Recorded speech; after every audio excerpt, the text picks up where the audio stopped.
saya Nurse Evelyn, perawat di ruangan Mawar RSUD Bajawat. Bagaimana perasaan Anda ketika ada orang yang batuk sembarangan di dekat Anda?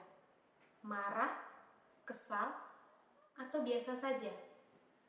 Perlu Anda ketahui bahwa pada saat batuk dan bersin, kita memercikan ribuan hingga jutaan partikel kuman penyakit. Oleh karena itu, penting bagi kita untuk menerapkan etika batuk dan bersin yang benar. Pada kesempatan ini, saya akan memberikan informasi tentang etika batuk dan bersin yang benar, guna mencegah penyebaran atau penularan penyakit yang dapat ditularkan melalui udara bebas, seperti TBC, pneumonia, COVID, dan lain sebagainya. Etika batuk dan bersin yang benar adalah sebagai berikut. Saat hendak batuk atau bersin, tutuplah mulut dan hidung Anda dengan menggunakan tisu atau sapu tangan. Buanglah tisu bekas pakai pada tempat sampah.